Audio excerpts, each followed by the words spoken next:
వేదిక మీద ఉన్నటువంటి ప్రతి ఒక్కరికి నాకంటే చిన్నవాళ్ళు కాబట్టి అందరికీ ఆశీస్సులు. Really you are doing wonderful job.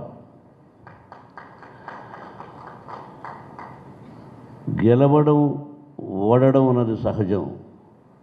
Cinema విజయం కావడం అపజయం కావడం సహజం. ఇవన్నీ మామూలే. కానీ రమణ మహర్షి గారు చెప్పినట్టు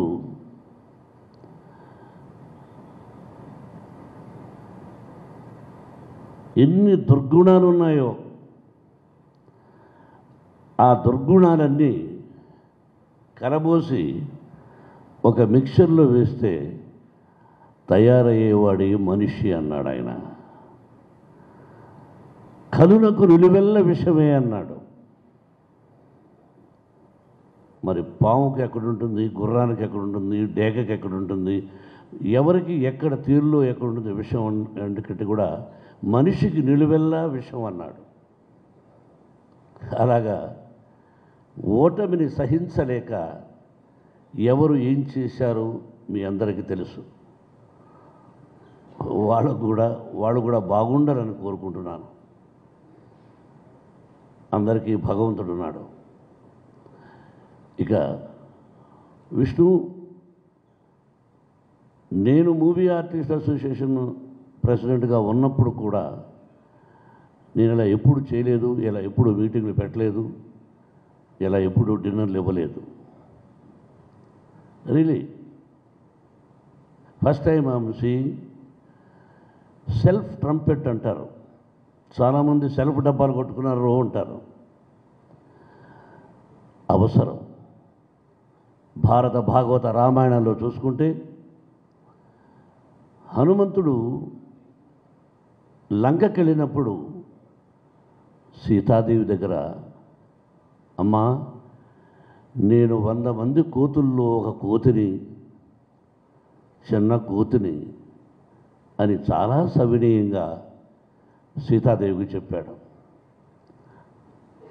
అక్కడ రావణాసురుడి దగ్గరికి వెళ్ళిన తర్వాత ఇతనికి కుర్చీ అక్కర్లేదంటే నేను ఎంత గొప్పవాడినో చూపిస్తానని చెప్పి లంక దహనం చేసి తిరిగి వచ్చాడు. ఎక్కడ సవినీయంగా ఉండాలి, ఎక్కడ విశ్వరూపం చూపించాలి అన్నది అక్కడే ఉంది. అటువంటిప్పుడు మనం ఏం చేశామన్నది 10 మందికి తెలియజేయడం అన్నది చాలా సద్గుణం. అది సెల్ఫ్ డబ్బా కాదు.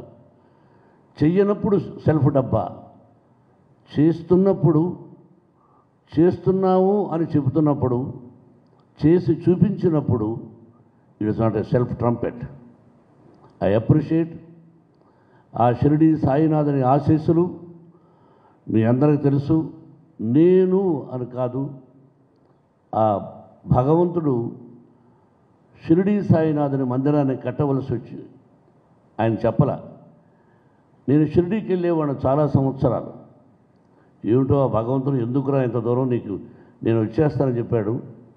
మా విద్యాలయం పక్కన షిరిడి సాయినాథుని మందిరం అత్యద్భుతంగా కట్టాము అని చెప్తున్నాను. ఎవరైనా వచ్చి దర్శించుకోండి, ఆ బాబా ఆశీస్సులు పొందండి. అలాగే చెప్పులు లేని నాకు చెప్పులు వేసుకున్నాడు. 2 జతల బట్టలుంటే 2 జతల కాదరా కొన్ని బట్టలు ఇచ్చి నన్ను కాపాడినటువంటి ఆంధ్ర ప్రేక్షకులు ఆశీస్సులు, మా తల్లిదండ్రుల ఆశీస్సులు ఉండబట్టి ఈ రోజున మోహన్ బాబు విశ్వవిద్యాలయం అయింది. It is not a ordinary thing, మీకు తెలుసు.